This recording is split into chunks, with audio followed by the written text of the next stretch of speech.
Hola y bienvenidos nuevamente a su nueva edición de Pensándolo Bien, programa de análisis jurídico que se produce en la Facultad de Derecho de la Universidad Interamericana desde su restaurante Arrope. Hoy me acompaña Juan Correa. Hola Juan, haciendo tu debut en el programa, gusto tenerte acá. Gusto estar aquí. Juan nos va a estar hablando de unas actividades que están en agenda sobre Trayecto Dignidad, el colectivo Dignidad, pero vamos a aprovechar su presencia también para escuchar la reacción de Juan en algunos de los temas que vamos a estar discutiendo durante este programa del día de hoy. Como siempre, Carlos Ramos. Carlos, bienvenido. Claro que sí. Pues Carlos, estábamos hablando, y Juan, estábamos hablando antes de comenzar cuáles son los temas que queremos precisar. Yo creo que hay varios temas en el ambiente muy interesantes. Yo creo que lo que pasó ayer y antes de ayer merece nuestra discusión, que es el tema de los artefactos que están siendo recibidos, aparentemente explosivos porque ninguno ha explotado, a personas asociadas con la oposición muy vocal en contra del presidente Trump. La última que se recibió fue en el restaurante del artista De Niro, que es un gran opositor y muy vocal en contra de Donald Trump. Y yo creo que es importante discutir este debate que siempre ha existido sobre la limitación o la prohibición a las palabras de riña, lo que, por otro lado, lo permisivo que se ha sido en términos constitucionales con las palabras de odio. Pero creo también, Carlos nos enfatizaba la importancia que tiene la utilización de las redes sociales por parte de un presidente para comunicar su opinión, sus políticas y sobre todo expresiones de odio, por llamarlas de alguna manera, en contra de ciertos sectores, particularmente los fake news, porque CNN también fue uno de los recipientes de uno de estos artefactos. Nos parece también que es importante discutir una noticia que salió en ENDE en el día de ayer, que es las posibles denuncias que se van a presentar contra el juez Ramos Sáenz por su participación en aquel chat. Llama la atención que solamente va a ser aparentemente acusado él, cuando los delitos que se le imputan típicamente se cometen por más de una persona, como la influencia indebida, que es un delito que siempre expresamos que podía ser presentada, pero el juez que recibe influencia indebida, pues evidentemente recibe influencia indebida de una tercera persona, que en esa tercera persona desconocemos si es cierto que se va a radicar solamente denuncia en contra de Ramos Sáenz. Por otro lado, desde el punto de vista constitucional y de imagen, yo creo que es importante discutir con los amigos y amigas que nos escuchan este pleito que ha surgido, este reclamo entre un libro que se publicó y que está por ser difundido, de Ivette Sosa, sobre la supuesta conducta inapropiada del exalcalde de Guaynabo, Héctor O'Neill. Por otro lado, Héctor O'Neill ha planteado que ese libro no debe difundirse por varios planteamientos. Se enfatiza el tema de la imagen, pero por otro lado hay que recordar también que Héctor O'Neill tiene un juicio por jurado que va a empezar prontamente. Entonces aquí chocan dos derechos muy interesantes y muy importantes. El derecho a la libertad de expresión por parte de una periodista que quiere difundir su obra, su investigación, y por otro lado, de parte de un acusado que plantea que la difusión de ese libro semanas antes o días antes de que comience su juicio puede afectar de manera muy palpable su derecho a un juicio justo e imparcial. Así que creo que tenemos una agenda interesante y claro, y dentro de esa agenda vamos a escuchar los proyectos que tiene el colectivo Dignidad, que tiene varios proyectos, incluyendo una actividad que se va a estar dando durante este semestre y el trayecto 5, que va a ser en cuanto al tema de género, ¿verdad? Bien, pues vamos a la primera pausa y a nuestro regreso vamos a hablar de los artefactos recibidos por los opositores de Donald Trump.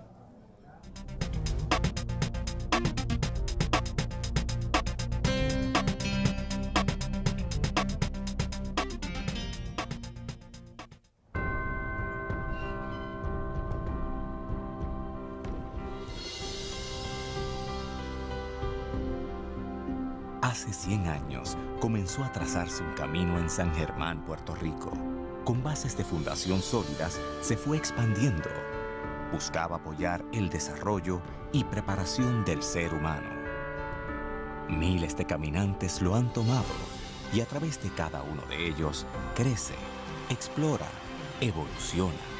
Pasa por retos, triunfos y logros que lo fortalecen a cada paso. Hoy, el camino de la Universidad Interamericana continúa en los pasos de las nuevas generaciones y mira hacia el futuro con optimismo, ya que con una preparación sólida, avanzada y de valores, se transforma el camino de Puerto Rico. Universidad Interamericana, 100 años haciendo caminos. Para mí el estudiar en la Inter, específicamente en la Escuela de Aeronáutica, es progreso. Hoy día el piloto es más bien un administrador de los sistemas dentro de la cabina y esto requiere que el piloto piense y actúe de una forma diferente. Me siento segura que estoy recibiendo una preparación de alta calidad. Al final llegué a la conclusión de que si yo lo que quería era una carrera profesional completa, yo tenía que estudiar en la Inter. La Inter es una universidad con programas académicos que se adaptan a las necesidades educativas actuales. Somos una universidad que avanza rápidamente, a la par con los cambios tecnológicos y retos que presenta el siglo XXI. Somos una universidad centenaria que prepara los futuros talentos que guiarán el destino de la sociedad puertorriqueña. Somos la Inter, una universidad completa. Somos tu mejor elección.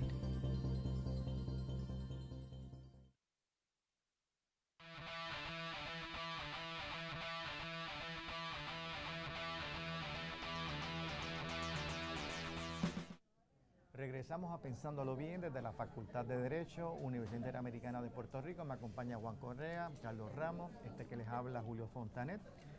Y vamos a hablar sobre el primer tema que empezamos ya como a presentar, que es un problema que ha tenido una cobertura en todo el planeta, que son los artefactos que se han estado recibiendo desde antes de ayer y inclusive uno ayer, sobre estos artefactos, evidentemente con la posibilidad de ser explosivos, pero que ninguno ha explotado, pero que lo interesante han sido los destinatarios de esos artefactos, que han sido opositores muy vocales de Trump, incluyendo CNN, que tiene una guerra bastante abierta con el presidente Trump. Habíamos hablado, Carlos, ¿verdad?, primero fuera del aire y un poco cuando presentamos el tema, de que hay varios temas interesantes que esta acción, ¿verdad?, que este acto puede propiciar independientemente de su naturaleza criminal. Es el tema de que, por un lado, Trump en el día de ayer, temprano, expresó que todos tenían que estar unidos, que esto no es aceptable, que esto es bien antiamericano.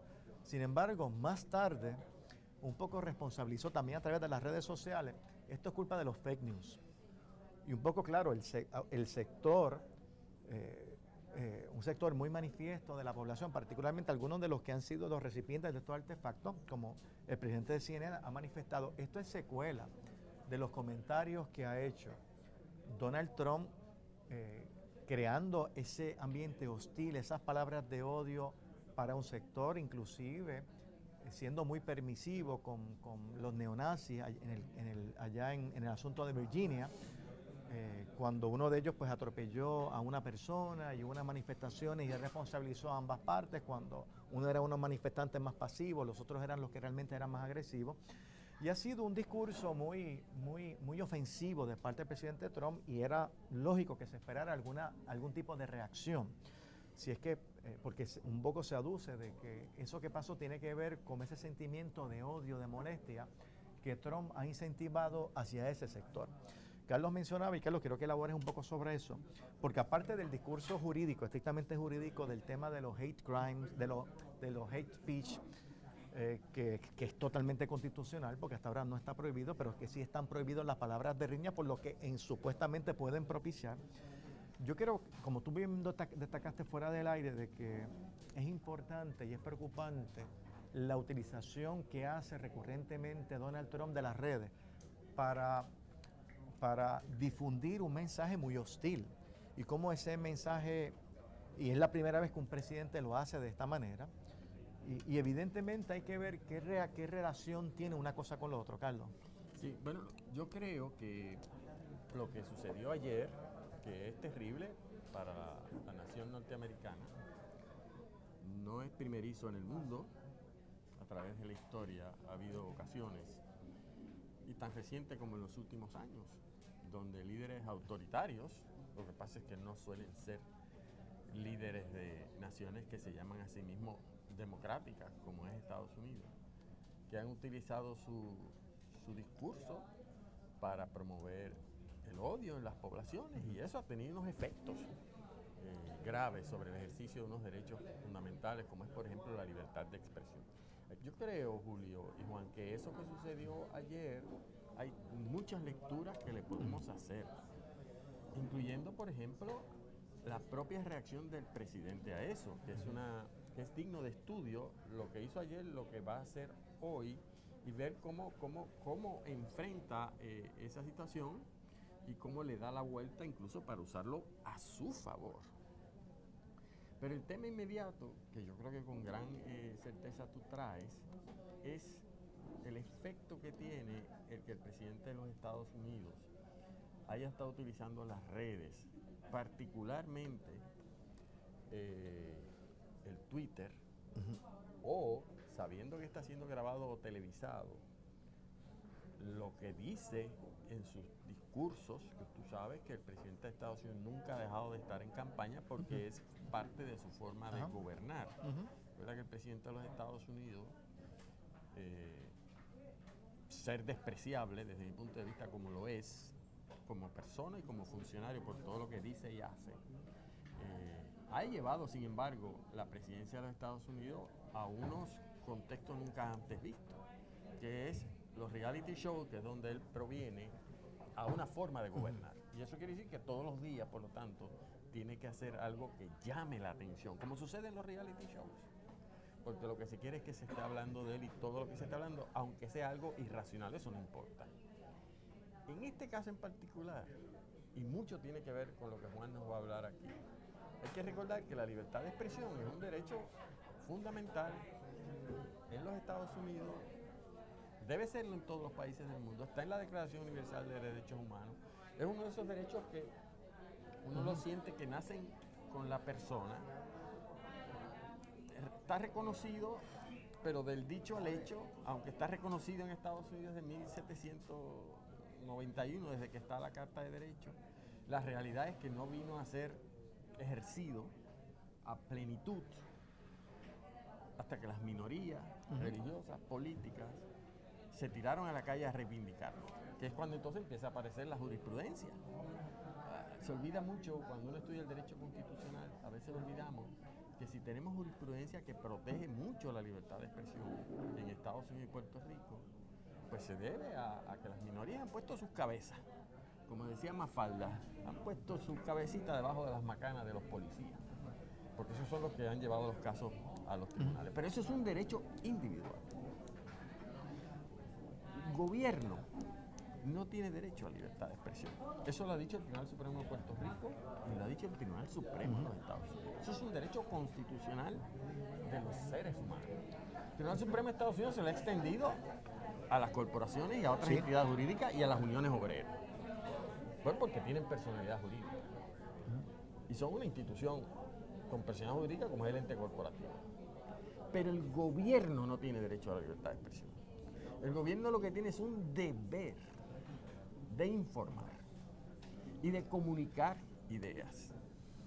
Entonces, ¿qué es lo que pasa cuando nosotros tenemos un presidente de los Estados Unidos que continuamente desde la presidencia, porque es difícil desde dónde más lo va a hacer, el que es presidente igual que el que es gobernador siempre va a ser presidente y gobernador, hasta dónde cuando se es presidente de una nación, como en este caso Estados Unidos, esa persona, cuando se expresa, puede decir, este es el ejercicio de mi libertad de expresión, pero esta no necesariamente es la posición de mi gobierno. Eso siempre ha sido una línea muy fina y muy difícil, y todo gobernante prudente, es decir, no autoritario, dictador, fascista, pues se cuida mucho de no confundirlo, porque el poder del Estado puede estar doblemente manifestado a través de la palabra del presidente. Entonces, lo que es una idea que pueda tener Juan o podamos lanzar en el trayecto Dignidad, como vamos a hablar ahorita, que cuesta mucho esfuerzo lograr la educación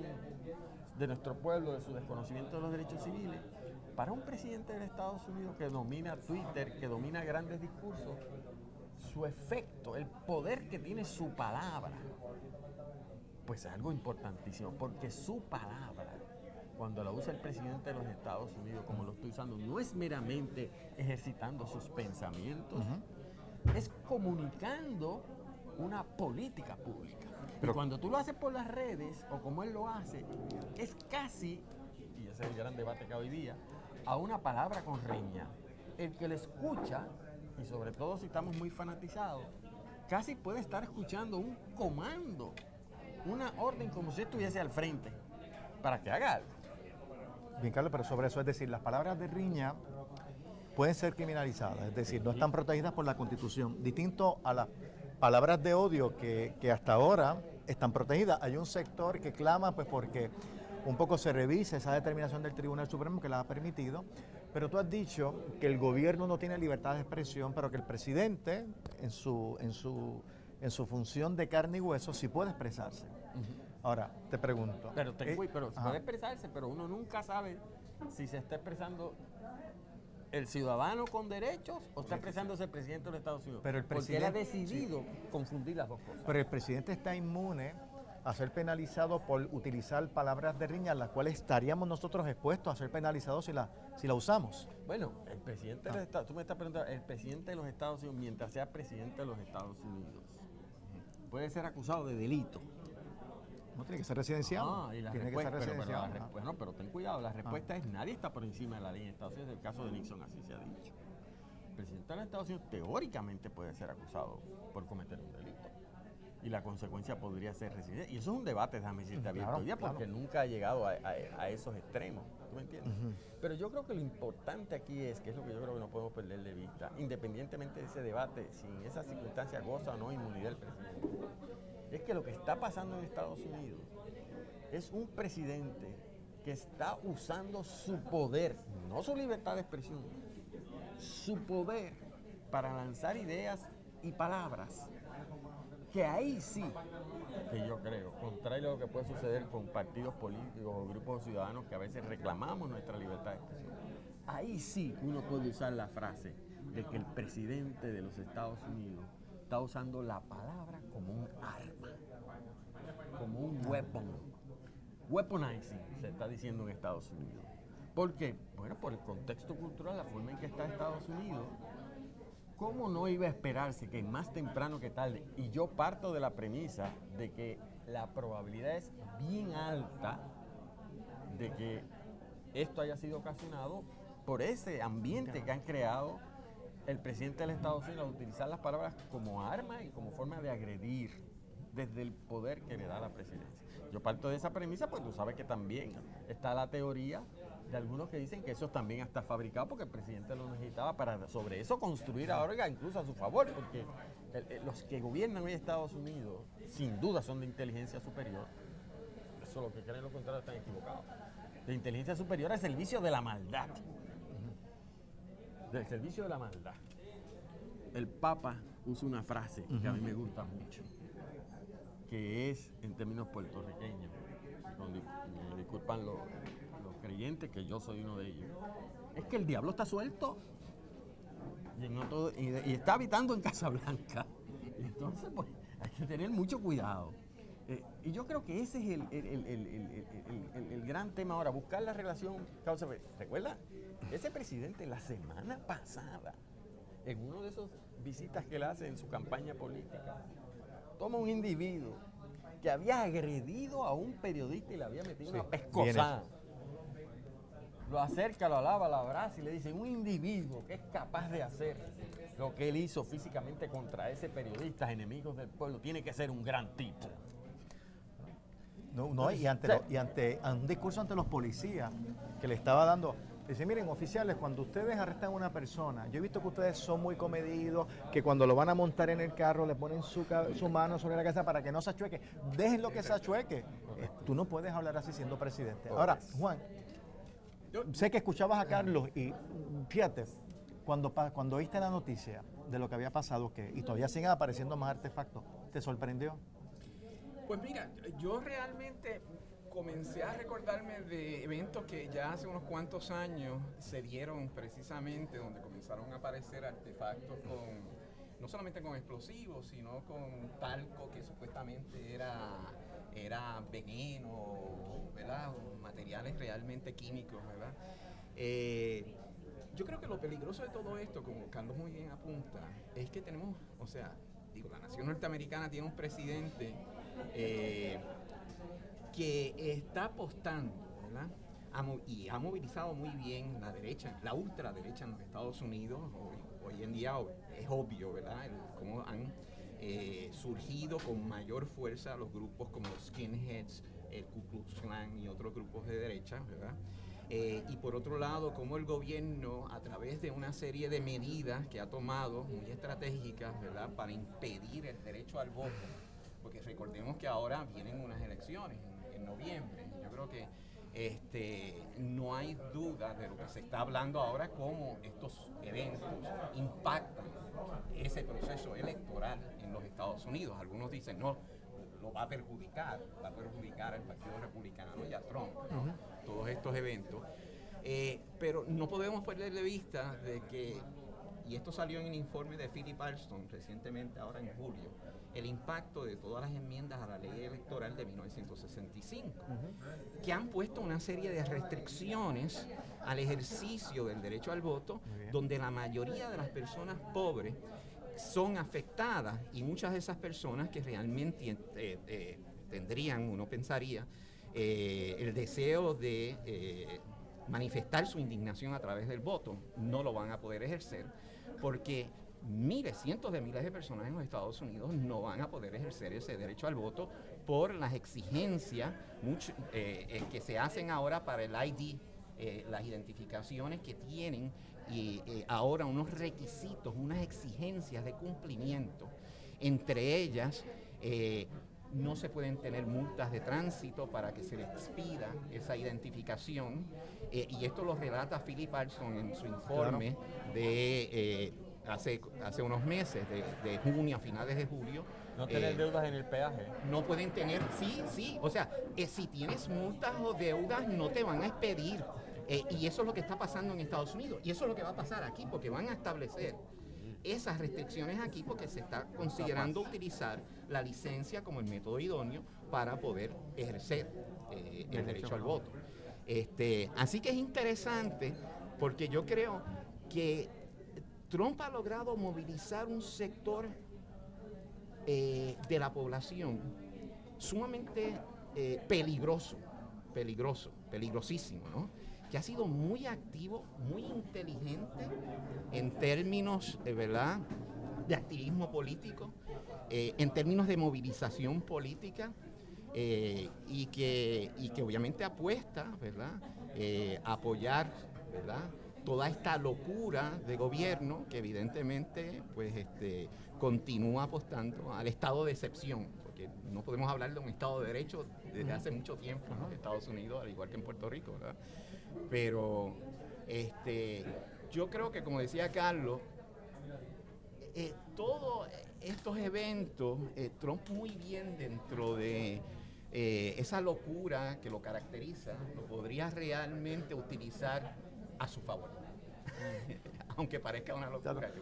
No, claro, porque ahora está responsabilizando a los fake news, está diciendo que quizás esto es una acción concertada de los propios opositores para crear un ambiente hostil hacia su administración. Y entonces justificar inclusive medidas que sean de mayor censura, de mayor restricción, claro, a los derechos del presidente. Bueno, tenemos que ir a la primera pausa y a nuestro regreso vamos a hablar de dos temas. Vamos a utilizar el tiempo del segundo segmento para hablar del libro sobre O'Neill, si es adecuado o no su difusión previo al juicio y los argumentos que puedan esgrimirse en relación al uso de su imagen. Creo que hay que hablar del caso de Ramos Sáenz, que aquí hemos hablado mucho en el pasado. Tenemos que ver qué es lo que se ha filtrado, qué va a pasar próximamente y nuestra reacción a ¿verdad?, eso que se ha filtrado. Así que vamos a la primera pausa.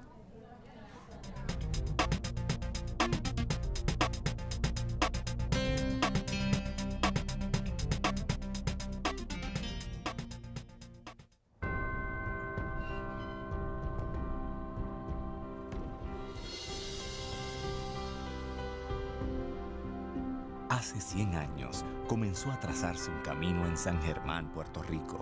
Con bases de fundación sólidas, se fue expandiendo. Buscaba apoyar el desarrollo y preparación del ser humano. Miles de caminantes lo han tomado y a través de cada uno de ellos crece, explora, evoluciona. Pasa por retos, triunfos y logros que lo fortalecen a cada paso. Hoy, el camino de la Universidad Interamericana Continúa en los pasos de las nuevas generaciones y mira hacia el futuro con optimismo, ya que con una preparación sólida, avanzada y de valores, se transforma el camino de Puerto Rico. Universidad Interamericana, 100 años haciendo caminos. Para mí el estudiar en la Inter, específicamente en la Escuela de Aeronáutica, es progreso. Hoy día el piloto es más bien un administrador de los sistemas dentro de la cabina y esto requiere que el piloto piense y actúe de una forma diferente. Me siento segura que estoy recibiendo una preparación de alta calidad. Al final llegué a la conclusión de que si yo lo que quería era una carrera profesional completa, yo tenía que estudiar en la Inter.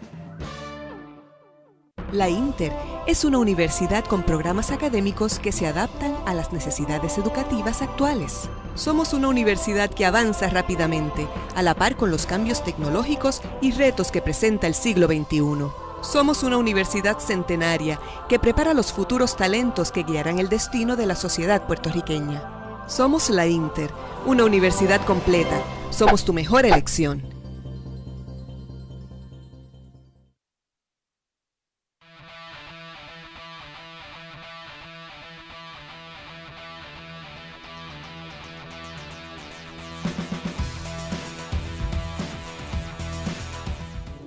Regresamos a Pensándolo Bien desde la Facultad de Derecho, Universidad Interamericana, y estamos en el restaurante Arrope. Está Juan Correa, Carlos Ramos, Julio Fontanet.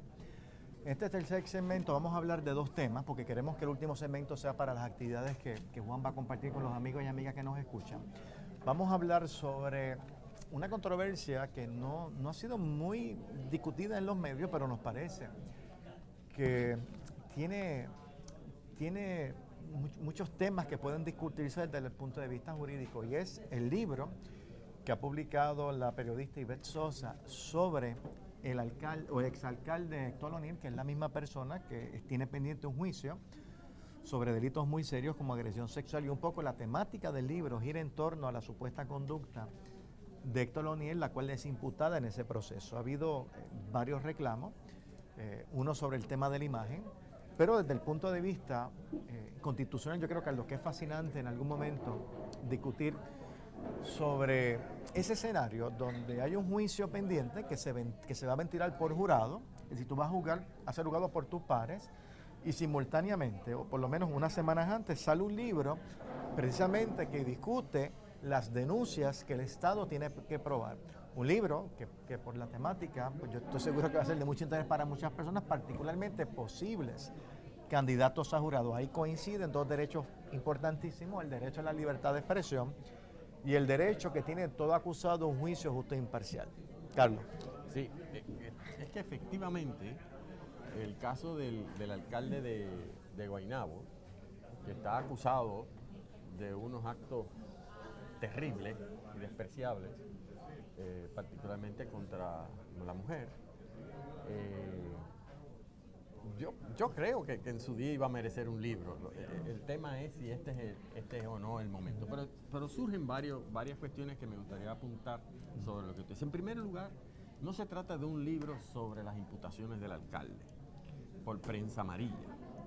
Se trata de lo que yo he leído de una periodista que es la que desde su trabajo periodístico, a través de la televisión, ha estado detrás en su trabajo investigativo, contactando a las víctimas de las actuaciones que se le imputan a este alcalde y por el cual ya creo que ya se le ha encontrado causa probable.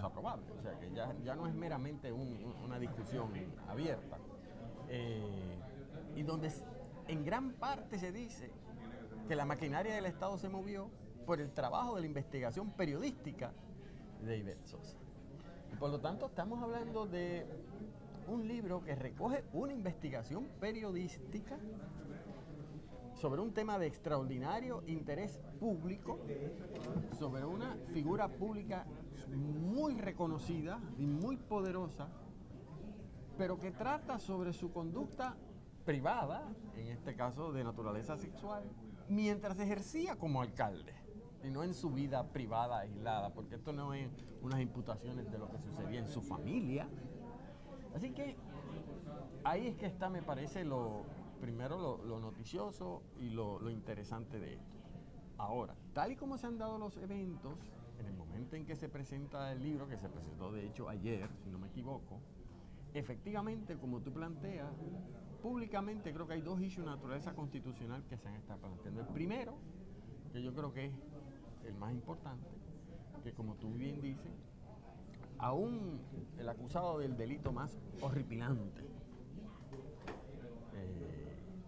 tiene derecho a su presunción de inocencia y a su día en corte.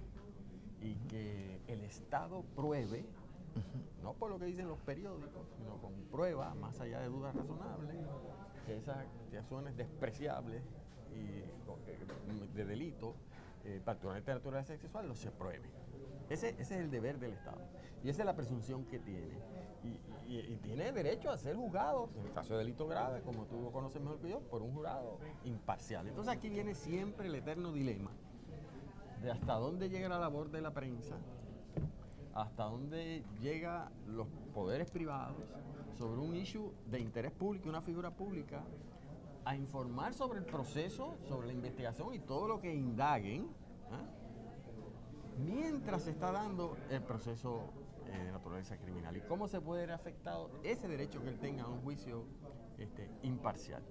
Y es un tema, como sabemos, bien complicado, que no ha habido una solución única en el Tribunal Supremo de los Estados Unidos y de Puerto Rico, y que en el fondo radica en las medidas de protección y de cuidado que pueda tener el juez a cargo del proceso, para asegurarse en lo máximo que ese jurado pues no esté contaminado, versus el derecho que tiene la prensa, que son los ojos del pueblo, de informar sobre una conducta privada / pública terrible, de las que más estamos tratando de combatir, contra un alcalde. Entonces, pues ahí está ese issue, cómo tirar la balanza, y entonces viene el planteamiento de cómo este libro puede afectar eso. Está clarísimo, y eso lo aprendimos, los que no lo sabían del caso de Anacacho, y se ha sabido de otros casos más. Lo único que no puede intentar hacer un tribunal, porque se le va a caer encima, es pretender imponer la censura previa. Porque en este país, igual que el Supremo de Estados Unidos, o como consecuencia del Supremo de Estados Unidos, toda censura previa se presume inconstitucional. Y tiene que el Estado probar que no tiene marcha. Así que intentar censurar un libro porque sea perjudicial el libro, eso es complicadísimo y cuesta arriba. Aunque sea una censura temporal. No importa la censura que sea, aunque sea por 24 horas, aunque sea por 5 minutos. El Tribunal Supremo de Estados Unidos de Puerto Rico lo que ha dicho, y sobre todo, en el caso de periodistas, en este caso una periodista publicando, que ahí está el caso que hubo, del periódico Crónica, publicando la foto del cadáver de Carlos Muñiz Varela. El Tribunal Supremo de Puerto Rico dice, ni siquiera en esa circunstancia voy a proteger la intimidad de esa familia, y eso, la presunción de censura es muy fuerte. Y el remedio, dijo entonces el tribunal, en un caso que lo podemos discutir otro día porque yo creo que tiene unas implicaciones que no están aquí, el remedio está después. Si lo que efectivamente dice ese libro te causó perjuicio y te causó un daño, demándalos. Pero el tribunal no va a presuponer que te va a causar un daño. Eso está clarísimo en la jurisprudencia de Puerto Rico. Y le toca al juez, ese va a ser el reto en su día, buscar un jurado que no se haya leído un libro, que a lo mejor va a tener una divulgación como nunca antes. Yo no lo sé, a lo mejor sí, a lo mejor no.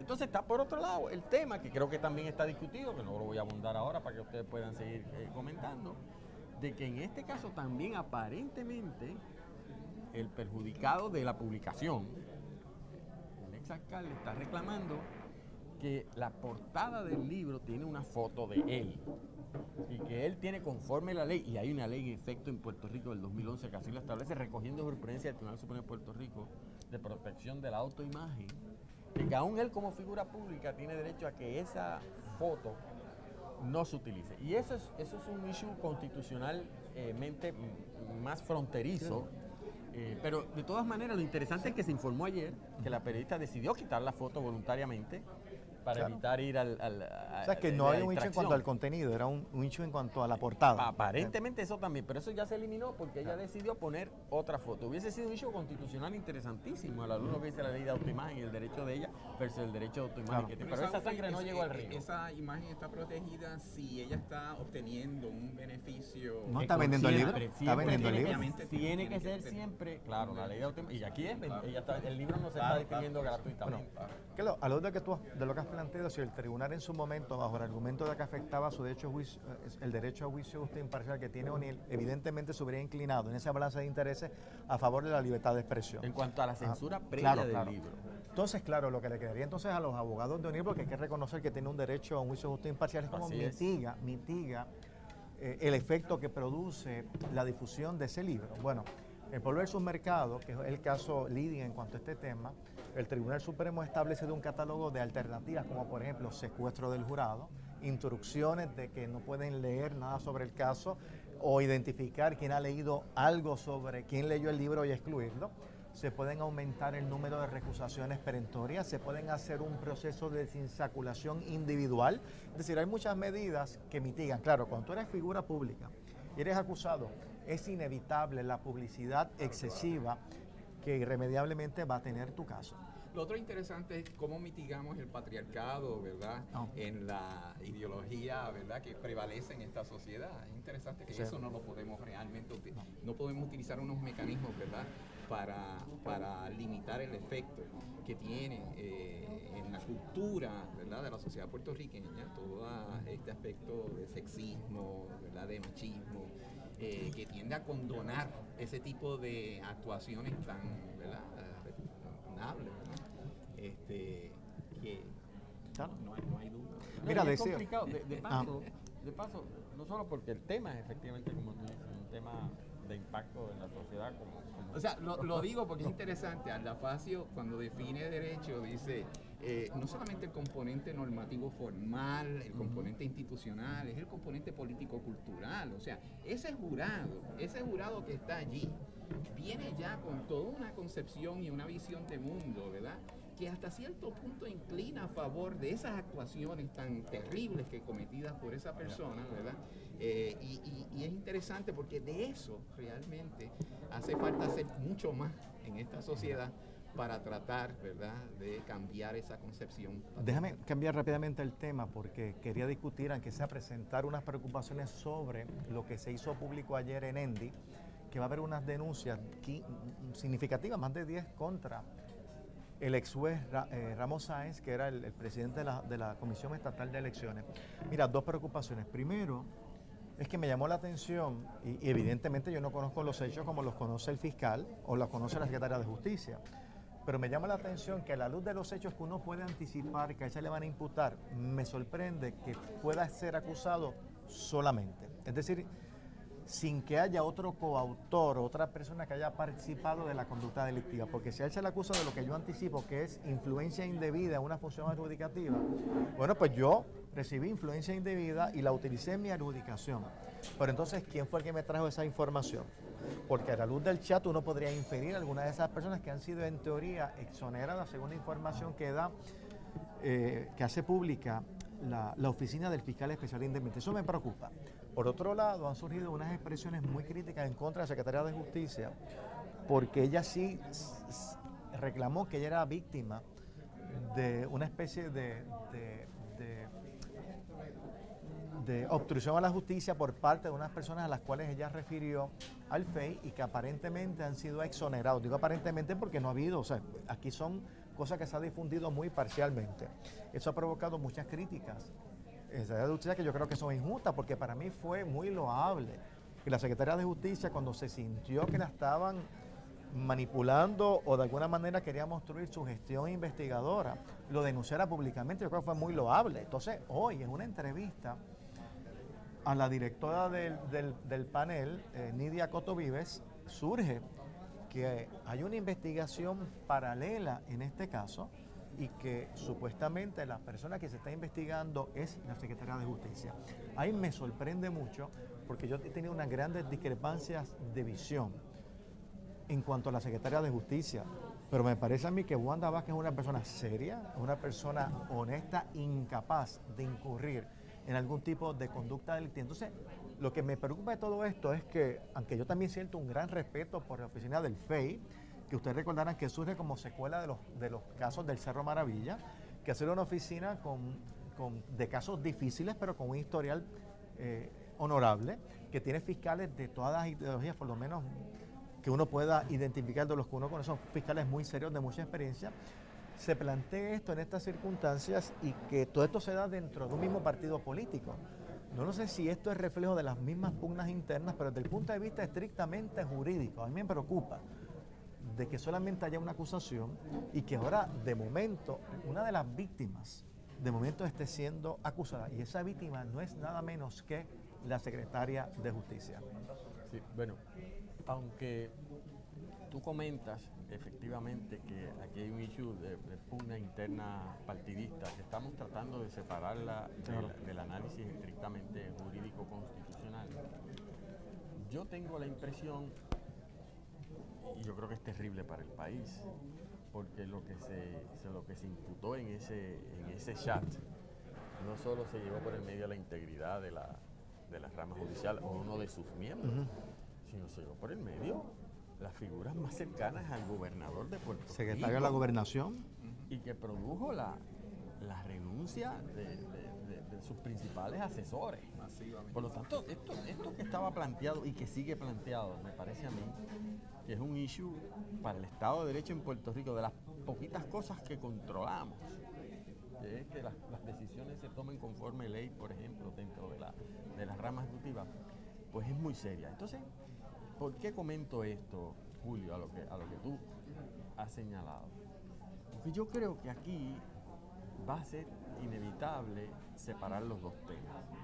Yo tengo la impresión, independientemente de que efectivamente cuando la secretaria hizo la denuncia, recibió mucho elogio y con razón, porque pareció separar el gobierno del partido. Es correcto.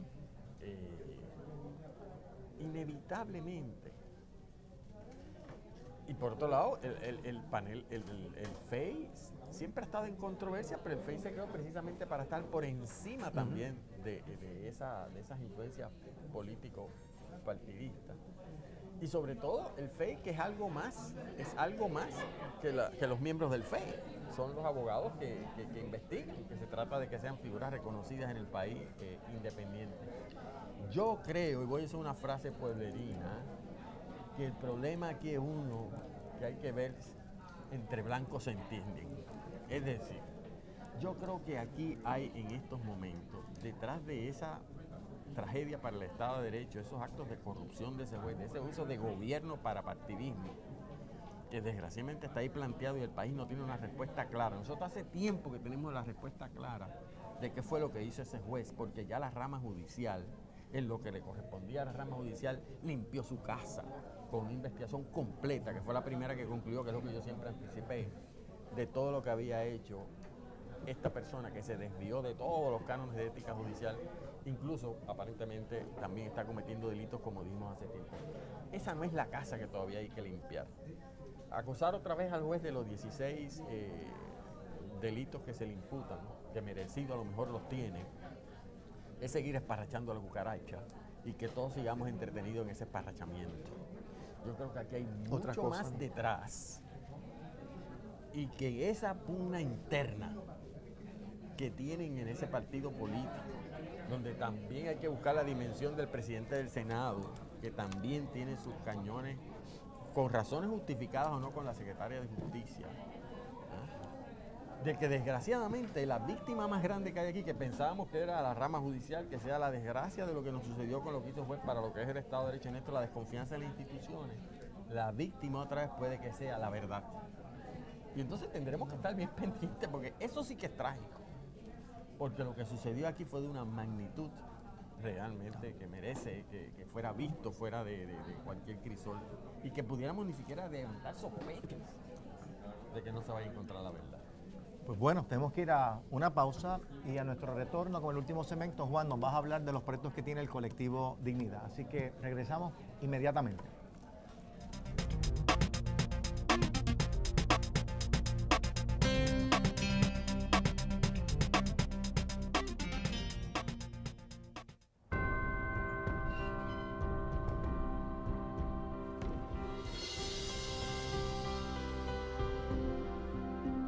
Hace 100 años comenzó a trazarse un camino en San Germán, Puerto Rico.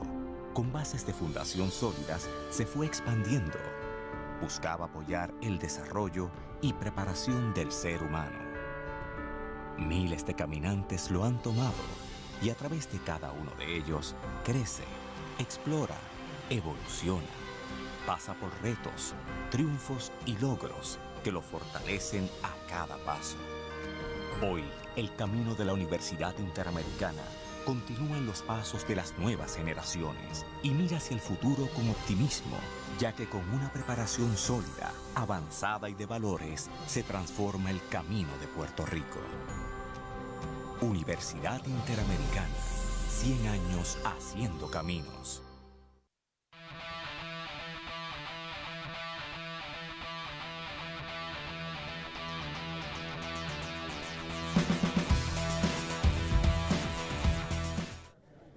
Regresamos al último segmento de Pensándolo Bien desde la Facultad de Derecho, Universidad Interamericana. Juan Correa, Carlos Ramos, Julio Fontanet, en este último segmento. Bueno, Juan, por fin llegó el momento de compartir con los amigos y amigas las actividades que tienes pautadas, directamente e indirectamente. Vamos a comenzar con tu rol, tienes muchos sombreros, tu rol como portavoz del colectivo Dignidad. Okay. Del colectivo Somos Dignos y Dignas, ¿verdad? Muy bien.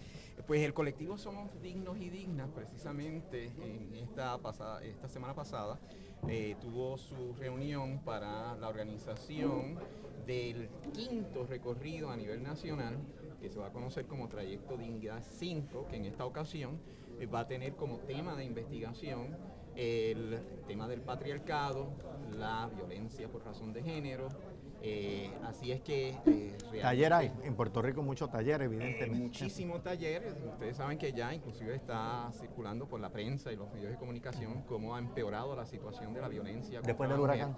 Después del huracán particularmente tenemos algunos datos apuntan a que están muriendo más de 4 mujeres, están asesinando más de 4 mujeres al mes. Así que realmente es una situación terrible lo que se está viviendo en el país. Y es interesante porque estamos desarrollando lo que sería la primera escala internalizada sobre patriarcado. Hay unos estudios interesantísimos que se han hecho en Latinoamérica y en Europa. Aquí obviamente pues no se ha hecho ninguno y estamos evaluando estos estudios que miden precisamente, ¿verdad?, el grado, el nivel, ¿verdad?, de valoración, ¿verdad?, no solamente de la mujer, sino lo vemos en el concepto del discrimen por razón de género, que es una construcción social, ¿verdad?, y el tema de la violencia en torno al tema de género, la perspectiva de género. Así que está colaborando con nosotros pues Intermujeres de la facultad, que ya ustedes conocen el trabajo estupendo que se ha realizado, ¿verdad?, las publicaciones, etcétera, y las compañeras que están trabajando, pero además el Colegio de Trabajadores y Trabajadoras Sociales, la doctora Marinilda Rivera, junto con la doctora María de Lourdes Avilés, quien desarrolló la primera escala de colonialismo internalizado en Puerto Rico que se utilizó para Trayecto 4 y que terminamos precisamente hace 2 semanas, porque este trabajo de investigación, ¿verdad?, y tabulación de data toma bastante tiempo y obviamente pues terminamos ese trabajo recién hace 2 semanas, donde vamos a estar celebrando una conferencia de prensa, de hecho el 19 de noviembre, que es un día festivo, y donde queremos ese día no celebrar el descubrimiento, sino la resistencia y la lucha de un pueblo, como todos los pueblos latinoamericanos, ¿verdad?, que celebran su resistencia y lucha contra el sistema colonial, porque el colonialismo no solamente se da en Puerto Rico, esa estructura de colonialidad también la viven los demás pueblos de Latinoamérica. Yo creo que eso es importante resaltarlo. Esas estructuras todavía continúan haciendo y ejerciendo su función de opresión en el resto de Latinoamérica. Así que el 19 de noviembre van a haber más de 30 organizaciones frente a la Universidad de Puerto Rico, donde va a estar la organización VAMOS, va a estar el Sindicato Puertorriqueño de los Trabajadores, va a estar las organizaciones de retiro de la Universidad de Puerto Rico, van a estar Alianza de Salud para el Pueblo, van a estar allí también, van a haber mesas del PPT, del MUS, del MIN, todos estos grupos y organizaciones y activistas de derechos humanos denunciando obviamente a los actos de atropello contra nuestro pueblo, repudiando las medidas de la Junta, del gobierno de los Estados Unidos y el gobierno de Puerto Rico, denunciando el coloniaje en Puerto Rico y ofreciendo y divulgando, ¿verdad?, por qué es que tenemos que defender la educación pública en el país. Juan, cuando hablas del trayecto Dignidad, sí, que vas a hablar del 5, ¿en qué consisten las actividades para que un poco se conozca lo que vas a hacer? Realmente el trayecto Dignidad se ha distinguido por un trabajo de educación y divulgación, lo que le llaman un proyecto de el método de acción participativa, que tiene realmente este modelo de educación y acción participativa en los trabajos de Paulo Freire. Pero nace de un interés que hubo en esta facultad de Derecho, de un profesor que se entusiasmó, que es su señoría. O sea, ¿cómo nace? Yo sé por qué nace. Sí. Lo que quiero saber es cómo nace, para los que no conocen la pues precisamente el surgimiento del colectivo Somos Dignos y Dignas, ¿verdad? Porque ese fue el colectivo que se creó para el 2010, de la enorme preocupación de los actos y las medidas de austeridad que comenzaron, que obviamente Puerto Rico comienza a sentir con mayor agudeza, ¿verdad? Ya desde 2009, 2010, ustedes recordarán aquellas protestas que hubo frente al Capitolio, donde en aquel entonces Rivera Schatz prohibió la entrada de los periodistas al hemiciclo y habían unos actos de protesta. Este servidor, al igual que otros compañeros de la facultad y profesores de esta facultad, Judith Berkham, el profesor Opaldo Burgo, nos encontrábamos como observadores del Colegio de Abogados allí en esa actividad.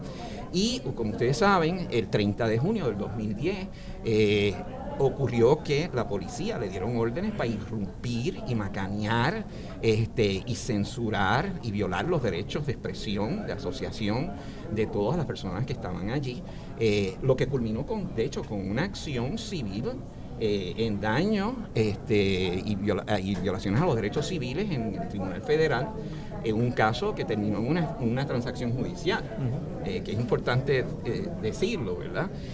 Donde hubo un reconocimiento a esas violaciones de derechos. Entonces nos reunimos un grupo de profesores y estudiantes, no solamente de esta facultad, sino también de estudiantes de la Universidad de Puerto Rico, y comenzamos a pensar de qué manera nosotros podríamos, ¿verdad?, aportar en términos de el problema de la violación de los derechos civiles y humanos en Puerto Rico, y se nos ocurrió entonces un poco emular la gesta de los llamados Freedom Riders en los 60 en los Estados Unidos, quienes precisamente fueron estudiantes, muchos de ellos, la mayoría de ellos, académicos, profesores, ¿verdad?, que se montaron en estas guaguas y recorrieron de norte a sur los Estados Unidos para denunciar las violaciones básicas de derechos humanos de la población afroamericana y obviamente hispana también, ¿no?, y todos los grupos minoritarios. E inscribir a lectores también, que fue de lo que, para empatarlo con lo que viste al principio. Entonces lugar a la aprobación no solamente de la Ley de Derechos Civiles en el 64, sino de la importante y fundamental Ley Electoral del 65, que está siendo desmantelada. O sea, en los últimos años se han derogado importantes secciones de esa legislación, que es lo que ha provocado precisamente, ¿verdad?, en estos momentos toda esa restricción al ejercicio del voto en los Estados Unidos. Pero entonces, ¿que ustedes se montaron en guagua? Nos montamos en estas guaguas. Yo fui en una, la primera vez yo me monté. Correcto. Yo lo sé, pero quiero que lo entiendan. Recorrimos el noroeste de Puerto Rico haciendo paradas, el noreste, celebrando conferencias con un grupo de jóvenes maravillosos que se conocen. ¿Y así llevan 5 años montándose en guagua? Llevamos ya 5 eventos, ¿sí?, cada 2 años. Cada 2 años siempre hay guaguas, inclusive recorremos también Vieques y Culebra, y hemos estado divulgando los trabajos de investigación no solamente en Puerto Rico, sino en los Estados Unidos. Hacen encuestas, hacemos de información. Un trabajo de investigación que de hecho estamos por publicar todo este trabajo investigativo, que me parece sumamente importante. El primer recorrido recorrido fue en torno a la conocimiento, percepción y valoración de los derechos humanos y civiles. El segundo trayecto fue en torno al tema del racismo y el discrimen. El tercer trayecto fue en torno al tema de la salud y el problema de acceso a servicios de salud. El cuarto tenía que ver el año pasado con los derechos de autodeterminación y la Junta de Control Fiscal, y ahí en ese cuarto, que fue en marzo del año pasado, ya en porcientos increíblemente altos, por ejemplo, el 91% de los entrevistados, que fueron más de 1.000 entrevistados, rechazaron las medidas impuestas a recortes a la Universidad de Puerto Rico. Estamos hablando del 86%, 91% rechazaron los recortes propuestos por la Junta a Salud. Todas estas medidas fueron rechazadas abrumadoramente por el pueblo en ese estudio que hicimos el año pasado, y ahora trayecto 5, que como les dije va a ser 31 de marzo hasta el 1 de abril. Tenemos nuestro quinto trayecto, ¿verdad?, en torno al tema de patriarcado, del tema de género y la violencia en el país, con una escala internalizada también como parte. Y otra vez utilizando el método de acción participativa, que es un modelo que ha probado ser muy importante y muy efectivo, de escuchar las voces del pueblo. No, es una encuesta que también se hace con muchas preguntas abiertas, porque lo que queremos es escuchar a la gente en la calle expresándose sobre el tema. ¿Y qué van a hacer? ¿Van a salir de la UPR para dónde? Siempre salimos de esta facultad. De ahí del parque. Siempre salimos. Tenemos hasta una ceremonia de despedida muy linda. Hay una ceremonia, Yo siempre está Luis estoy. Borri, celebramos una conferencia de prensa, y lo importante es que estas guaguas pernoctan en pueblos distintos y se llevan a cabo conversatorios con líderes comunitarios, ¿verdad? Y trabajadores y trabajadoras, ¿verdad? En estos pueblos, con la sociedad civil, divulgando primordialmente el tema de investigación, ¿verdad? Y el tema de los derechos humanos. Se distribuyen más de 1.500 expedientes con documentos de derechos humanos. La Carta de Derechos, la Declaración de Derechos Humanos, un directorio para víctimas de violencia o acecho en Puerto Rico, qué hacer si lo detiene la policía un funcionario federal. O sea, hay una serie de documentación sumamente valiosa que no solamente colocamos en las redes, en nuestra página del colectivo Somos Dignos y Dignas, sino que también se redistribuye en papel a las personas y se conversa con las personas y se hace teatro calle. El elemento teatral, el elemento artístico se incorpora como parte de esta metodología de acción y educación participativa. Bueno, pues antes de semestre que viene, vamos a hablar del sábado, antes de irnos, pero yo quiero que estás emplazado para quizás el mes antes de que comience el trayecto, volver al programa y un poco hablar más en detalle las paradas, tenemos ya los sitios. todo un calendario ya de actividades, y quiero dejar claro, todo el trabajo de investigación y los estudios que se realizan se han realizado por todos estos trayectos, cumplen con el rigor de la investigación académica, y nosotros sometemos a todos los estudiantes que participan para hacer estos estudios de investigación y la encuesta a los exámenes que tienen y a los requerimientos del IRB, y hemos contado con la aprobación y certificación tanto de la Universidad de Puerto Rico y su comité de IRB como el de la Universidad Interamericana. Antes de irnos, 1 minuto, 2 minutos para hablar de la actividad de este sábado. Importante, estamos en la semana de la genealogía, y importante y fundamental decir que la Sociedad de Genealogía está su principal centro de investigación, restauración y protección de documentos históricos se encuentran en esta facultad, en el segundo piso de la biblioteca de nuestra Facultad de Derecho. Y está haciendo una labor increíblemente importante de preservación, ¿verdad? Protección a los documentos históricos, las actas bautismales de los pueblos, las actas de cabildo, inclusive algunos escrituras, libros de protocolos notariales, etcétera, históricos desde el siglo XVII, XVIII, XIX, etcétera. Su asamblea va a ser este sábado. Y va a estar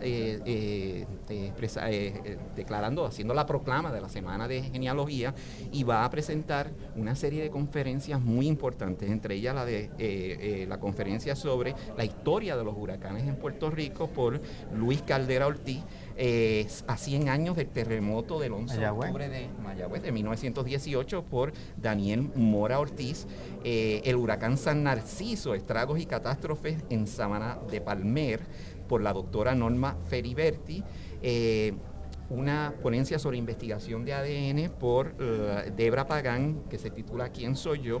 Este servidor va a presentar una conferencia sobre ADN, se titula Comunicaciones de amor y de consuelo desde el otro lado del universo. ¿Te hiciste la prueba? Y me hice la prueba y quizás deberíamos tener un programa para discutir sobre este tema de investigación desde otra perspectiva muy interesante. Yo voy a estar hablando sobre ese tema y va a estar en esa conferencia junto a mí a una hermana recién descubierta a raíz de esa investigación de ADN de la forma más maravillosa y espiritual que ustedes pueden imaginar. Pero de eso podemos sacar tiempo después. Y una conferencia de la presentación del libro de Ciales Indígenas de Domínguez Cristóbal. Así que todo eso se va a estar dando este sábado en esta facultad, Anfiteatro 4, desde las 9:30 de la mañana. Está todo el mundo invitado y los que quieran almorzar, pues por una modesta aportación de $15, pues se le va a cubrir merienda y almuerzo. Pues gracias, Juan, gracias por estar con nosotros. Espero que no sea la última vez que te tengamos en el programa. Gracias, Carlos. Será entonces hasta el próximo jueves. Buen fin de semana y nos veremos nuevamente en Pensándolo Bien. Hasta luego.